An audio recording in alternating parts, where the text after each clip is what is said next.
This is Vin McCormick, host of the New Life Show, and we are down here at Pennsylvania and Cumberland, and it was just, how long ago, Calvin? A week ago, we were down at Lawrence in Pennsylvania for a different event. It was a shooting, actually, but today, Baltimore, we're down here for a tragedy that happened starting this morning.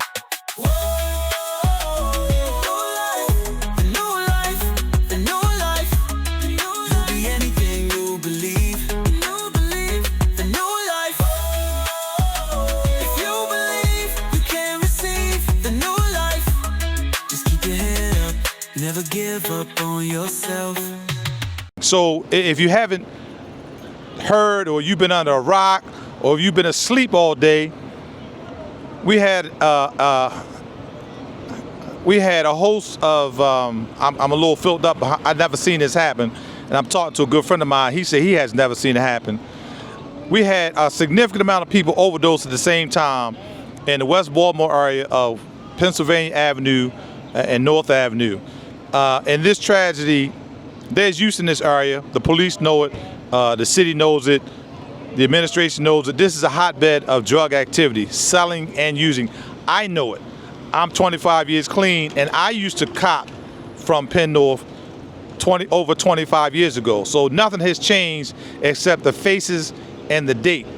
So I'm here with a good friend of mine, Mr. Kevin, who is well, I'll let Mr. Kevin tell you who he is and what he's doing here in terms of observation, right? We don't have to get into any specifics, but he's a good friend of mine, and I want him to speak to what's going on in the area. So Kevin, thank you for being on the show,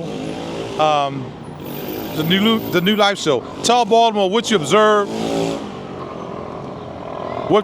today.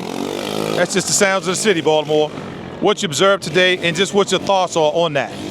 Well, like Vin said, you know, I've never in my lifetime seen something such as this at this magnitude. And, you know, I'm a person in long-term recovery, and I've been on the street. Prior to this, I was on the street for like 40 years. And in my whole lifetime, I've never seen it like this. And we've had some tragedies, but, you know, when I heard about it, you know, I stopped what I was doing and I came down here, and I just wanted to, you know, offer my assistance any way possible, you know. So I got with some people, you know, we was doing some outreach, and I, you know, began to do outreach with them, you know, because, you know, it's needed, you know, all hands on deck at this moment, you know, and so that's what I've been doing today, you know, because, you know, it was really emotional for me, you know, to hear, you know, so many people, and this is the neighborhood I grew up in. You know, so I know the neighborhood, I know where the people are. And, you know, even when I told the crew that I was with, I said, well, you know, they got everything covered up here. Let's go down the street, you know, to Lawrence in Pennsylvania, see what we can do down there. Before we could even make it down there, someone was OD'd, you know, and fortunately we were able to revive him with some Narcan. But this is a sad situation, man, and the only thing we can do is pray. I believe it's going to get a lot worse. I believe that too, Kev, because I believe what has happened is, if I go back into memory, they probably had a tester line, and some folks who are watching understand what that is. They had a tester line. This is what I believe happened, Kev. They had a tester line this morning. Some guys was in the basement last night putting something together. They had a tester line this morning. For those who don't know, Baltimore, that's a line where addicts who are in active addiction, they line up and they get a free sample. That's the word. They get a tester. First one's free. Yeah, the first one is always free. And that's usually the one that's the most deadly, because one is too many and 1,000 is never enough. So they gave out testers, they gave out freebies, and people went out, they went out right away. They OD'd right away based on whatever it was in those pills. And they got a first wave on the news that said about 15. I was pretty sure there was more than that, because that was just the 15 that they saw on the street. That was the 15 that somebody was able to call 911. But you and I both know that there was some people in the back alley that nobody was around to call 911. So that number is unaccounted for. There's some people who had bought the drug and they went into the house. They didn't know that the 15 had went out or didn't care. And they heard about it, and they went ahead and did it anyway. That's the disease of addiction. That's the madness. And I can speak to that personally. So they went ahead and used, so if they're in the house by themselves, God forbid, they may be in the house right now, okay, OD. Or if somebody's with them, they don't want to call 911. Right. You're a liability. And to anyone watching this right now, if you have a way to get some Narcan, keep some in your car, keep some in your pocketbook, keep some in your house, because it's going to come a time when you may have to save someone's life. You know, look, here come another fire truck, because it's still happening as we speak. Absolutely. People are still dropping as we speak. Yeah, this is real, Baltimore.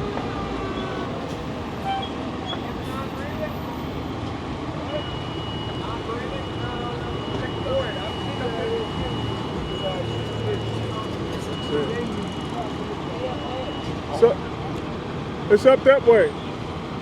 It's happening all over. Someone said that way, someone said that way. Well, we just called it. You know what I mean? Right. It's some people who have probably have that drug on them, haven't used that, or they just use it. So this is going to be, you know, the count is going to continue to grow, Baltimore. This is a sad occurrence, but this is where we are. Opioid addiction is real in Baltimore, and you know, ironically, we were at, as a matter of fact, Calvin came. We were at a hearing yesterday at Baltimore down at City Hall, and I was testifying before the City Council about the opioid fund, and then we went to a town hall that the Scott administration has put together to talk to the city about where best to spend the money. So we're going to take a break for a minute. Baltimore, we're right here on the scene. We're not going anywhere. And we'll be right back. I'm Ashley Honecker. I've been at New Life Recovery Center for almost 5 months. I was facing 5 felonies from the state for possession with intent to distribute. My life had just taken a lot of bad turns. New Life Recovery Center has given me a literal new life. It's given me a new start. I spend time volunteering in the kitchen now. I have both of my kids here. They're doing way better. They go to school, they've got good grades. It's really given me a new life. Call 410-304-6563. At New Life Recovery Center in Baltimore, we believe every story deserves a new chapter. Whether you're battling addiction, mental health challenges, or starting fresh, our expert team is here for you. With compassion, dignity, and care, we offer comprehensive recovery services that restore hope and rebuild lives. Your journey starts here at the New Life Recovery Center, where healing begins and hope is restored. Call 410-304-6563. We also have Ben McCormick. Thank you, Chair Porter. My name is Vin McCormick. I am the Executive Director of the New Life Recovery Center. 2 minutes, huh? Okay. I know people like data, so let me give a little bit of data from the CDC.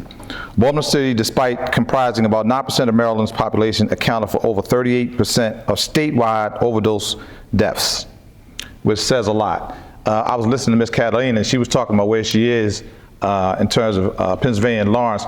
I'm very familiar with that area. I'm very familiar with opioid, the epidemic.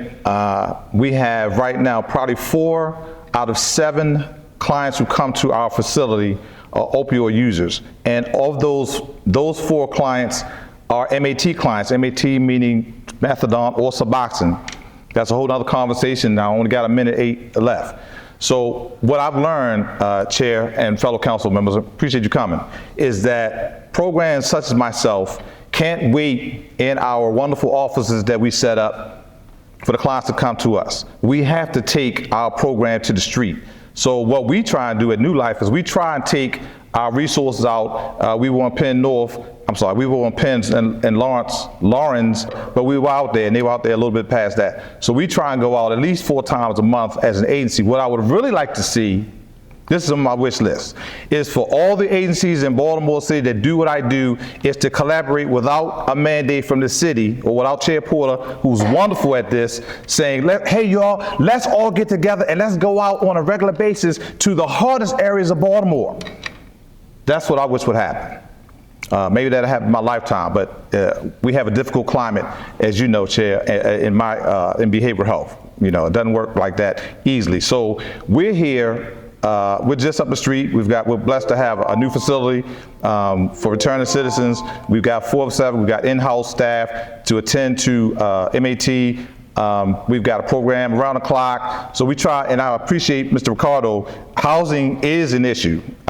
It is an issue. So we're trying to address that. And I'm going to be obedient to time, Chair, but I appreciate what you're doing here. Thank you all very much. Chair Porter, thank you for what you were overseeing today. Yeah. Thank you for the invitation. I heard some great information out there. And if you would just tell Baltimore, because a lot of folks don't know. I know it was on Charm City TV, but a lot of folks don't know. Could you give us an idea of what we did today down here at City Hall? Yeah, so today we actually had the first phase of oversight hearings related to Baltimore's response to the overdose crisis. And it came through my committee, Public Health and Environment, where we wanted to have agencies come and share what the city's response to overdose and addiction is within the city of Baltimore, but also to ask the questions of what sustainability looks like, and also how increased government support married with prevention efforts that needs to be happening in community. So this was all presented today. Yeah. I heard some great questions that was put before some of the city agents that was represented. Can you just give us an idea of how important it is for us to have these, and what are we expecting beyond this meeting? Yeah, so it's very important for us to have this conversation. When we are talking about the city's response, we have to not only include the mayor's administration, we also have to include the council, but we have to center it around community. And so a lot of the agencies today, they were talking about what their plans are for the next 2 years, for the next 15 years. And it's so important for residents to know what that is, and how to engage in that process. We see these issues within our communities every single day. And so this is an opportunity for us to pull the cloak back and say, we have a problem. We have an issue within our communities. Here is how we are addressing the issue from a city's response, but also how we can vision our communities looking forward. One of the statements that I made to another media outlet is that we have these types of entities in every other jurisdiction. Baltimore can get this right too. We have an opportunity and the political courage here within our city right now to get this right. So, I was touched by some of the people in your district, some homeowners, I believe, and they were talking about what their lives are like. It was very touching to me. I'm sure it was to some of the other folks who were there. That's your district, Councilwoman. Can you give us an idea of what's happening in your district, and just the relationship that you have with those folks, and what they can expect from this meeting? Yeah, so I want to scale back a little bit, because it's not just about South Baltimore. We are seeing a lot of these issues of substance abuse and opioid crisis happening within districts 7, 8, 9, and 10. And so that's kind of like your central, your central Baltimore. Those communities are existing within this crisis, and they're existing with it on a daily basis. And so what they can expect from this committee is really focusing on the issue of letting people know what is happening, what the city's response is, but having actionable solutions about how we can address the issue. So that can be anything from reining in our substance abuse and recovery homes. Even though they are managed at the state level, we can adapt some items within our city protocol to ensure that we have additional further oversight of them. We can also look at our psychiatric rehabilitation programs. We need to make sure that we are having quality programs within our city. And I say quality programs because we do have some bad actors within our city. And it is incumbent upon us as a city, we can highlight who those bad actors are and ensure that they don't replicate within our community, and also elevate the good actors that we're seeing within our community as well. I appreciate that. Now, there's something going on this afternoon that you are also a part of. We're actually going on down there as well.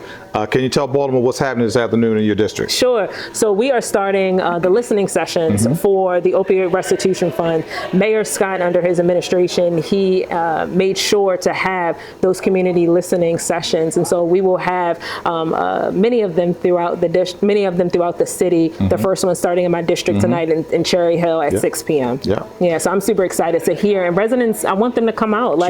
We cannot continue to exist within this perspective that residents' concerns are not needed or not valued, but there is an exhaustion here. People are tired of showing up for meetings. People are tired of not being heard. And so I want to make sure that within this committee, we are doing the dirty work to make sure that people are heard. We're taking a step back, even from the way that we are designing our hearings. So we have public testimony first. We want to make sure that folks in community are centered in the conversation. And so this is just one of the factors tonight we'll see in the listening session. Yeah, and I'm really glad that you allowed us to come and be a part of that. And I heard you use that word, and I felt it when you said exhaust, because you know how to, when you say stuff, you know how to say it. Okay. Right? Anyway, so folks, Councilwoman Porter, Chair Porter, in this space today, she's an advocate for behavioral health. She is champion change in Baltimore. So we want to thank you for what you're doing, and just keep us involved. Thank you. Thank you so much, and thank you, Baltimore. I look forward to seeing you soon. So we're here with Ms. Donna Bruce. Ms. Bruce, thank you for sharing your time with Baltimore, and just give them an idea of what's going on and what your involvement is here out in this tragedy at Penn North. Hi everybody, my name is Donna Bruce, DBU Inc. nonprofit organization where we work with persons that have been impacted by trauma by providing healing spaces such as fashion shows, beauty workshop camps, Narcan, resources to different treatment facilities, and just unlimited healing in untraditional ways. So today, my girlfriend called and she's like, Donna, you're not on Penn North? I'm like, no, what's going on? And when I saw the numbers, my heart just dropped. Yeah. My heart dropped because my son passed away right there on Edding Street back in 2021. And I thank God that we was able to get a street name in honor of Devon. So I immediately went in the garage, I grabbed the Narcan, I grabbed some toiletries. Excuse me, no, you good, babe. Get out the way. You good, champ. You good, champ. So I immediately went in and got some toiletries and just essential. Sometimes you got to meet people where they're at, right? You can't just shove Narcan down somebody's throat. Yeah. You have to meet them at the basic level they need. So maybe somebody just needs some soap. Right. Or maybe somebody just needs a hug. Right. I don't care what you smell like. I don't care what you look like. I'm out here. Ain't I'm out here all the time? Ain't I'm out here all the time? Out here, boots on the ground. Thank you, boo. I love that. Ooh, be careful. You good? You got some Narcan? We down here in Baltimore. We live, man. That's all I can tell you. So we down here where it's happening. Penn North. It's real. I'm not gonna talk about how bad it is, because if you're from here, you know where we at and what's going on. So it's some activities. Probably some people don't want me to put on camera, but I don't have no fear. So we're gonna get Dawn to come back on, because she's down here doing what she does. So this is New Life Recovery Show. I'm sorry, the New Life Show. I'm here in two capacities. Down here is the New Life Show, and down here as the New Life Recovery Center. So we're gonna come up here to the peer table that they have up here that's giving out resources in just a moment. We were testifying before the city yesterday. Calvin, there's some footage on here, and we went to the town hall in Cherry Hill that's dealing with the opioid money and where it should go. And I'm here to turn it over to our wonderful councilwoman, Ms. Felicia Porter. And again, Bruce, I suspect from the conversations that many of you are having that these conversations are going to be very robust. And now I'm going to turn it over to our great mayor, Mayor Brandon Scott. Thank you.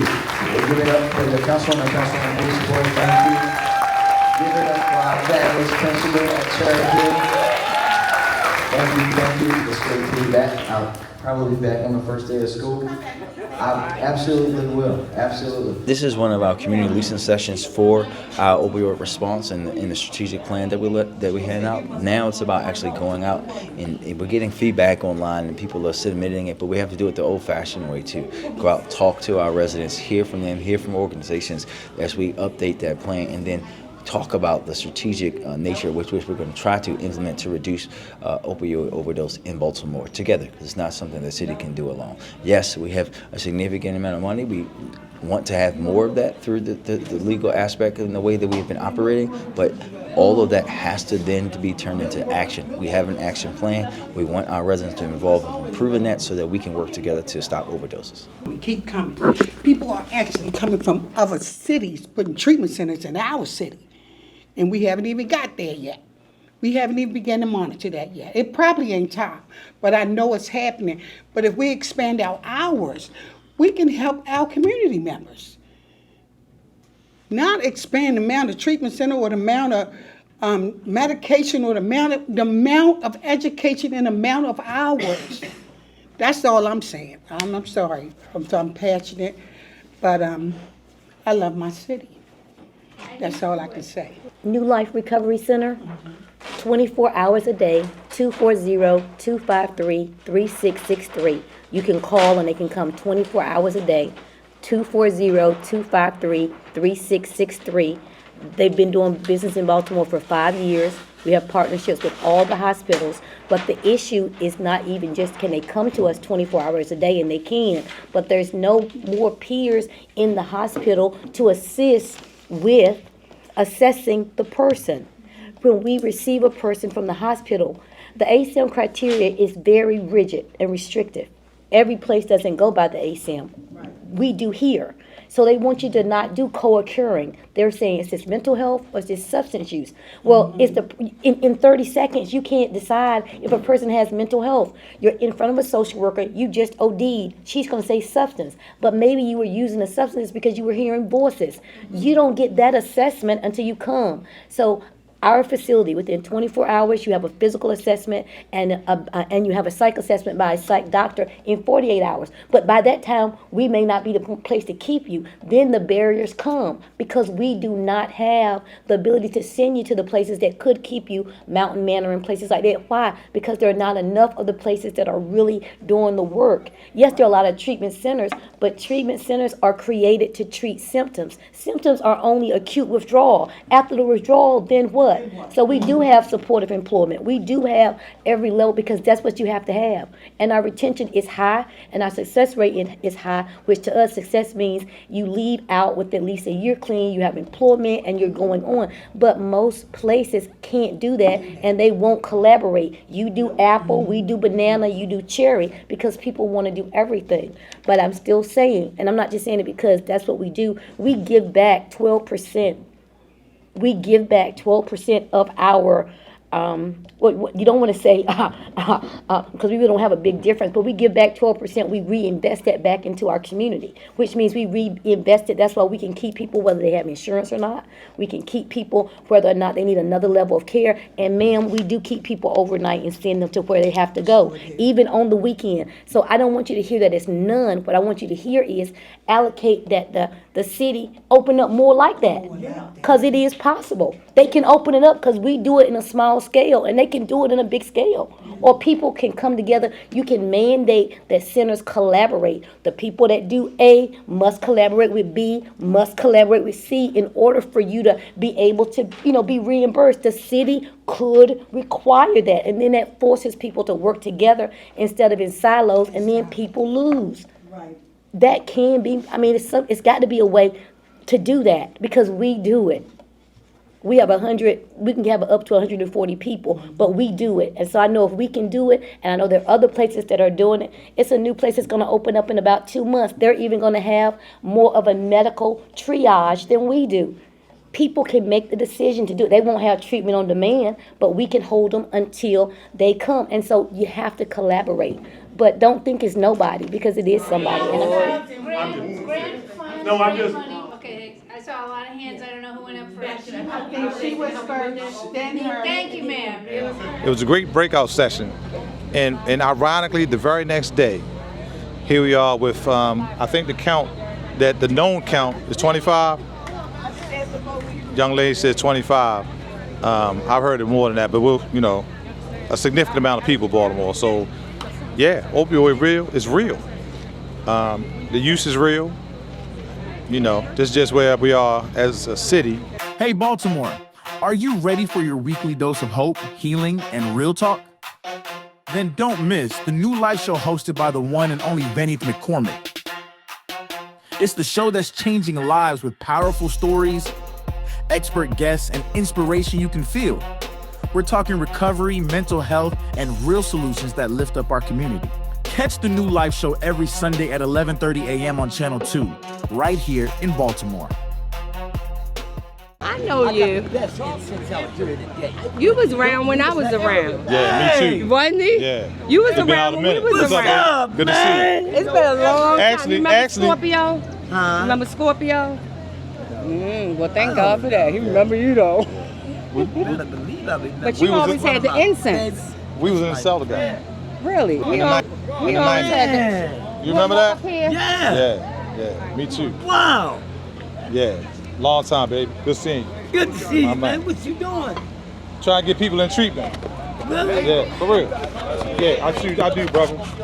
Yeah, I'm Reverend Dr. Peter Potter. Give me 2 minutes. Please do. Call. So, Don, I know you heard about, or have read about, I don't like to say heard about the opioid money the city got. And I know you're a well-read person, right? I know what you do, and you're astute. So can you just tell Baltimore what you think they should do, the money should go towards, and just give us your thoughts on that? So I met with some officials when they said the money was coming in. And they have dispersed some of the monies to certain organizations. And they are going to disperse more to other grassroots organizations. What I think is they should come into the community and find out, opposed to persons just coming up with, their scope of work, what they're going to do. They should come into the community and ask the people what they want, opposed to keep building these programs and systems. Maybe we need to start asking, what do you need? Maybe they need that 24-hour shower. Maybe they need something simple as soap. Maybe they need someone just stand on the corner and say, I'm a hugger, right? Because nobody wants to hug the person who's dirty and funky, but I am that person. Right. So in regards to what I think they should do with the money, again, meet the people at the level of what they need and not what you think they need. Stop having conversations about us, without us, and have us sit at the table with you. So that's my take. That's great. About us, without us. I like that. So Because community is everybody's business, right? Yeah. So if community is everybody's business, why are you separating? And we have so many organizations that's doing great work. Right. So why everybody in silos? Right. Make them all come together for this money. And if you do resources for mental health and say you do wound care and you do re-entry, put everybody together in a pool, and then it's not so much competition over who's going to get RFP money. Sure. That's just my personal thoughts. No, that's real. I personally don't get grant money and all that stuff, so, because I don't want nobody telling me what to do with my organization. I don't want nobody telling me I can't pray or whatever that may look like. Right.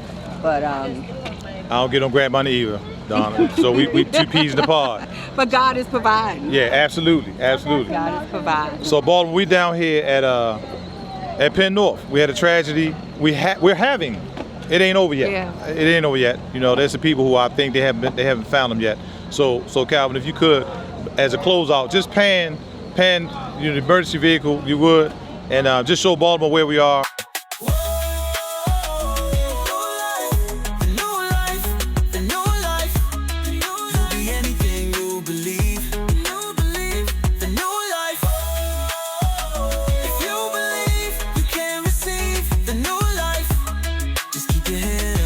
Never give up on yourself.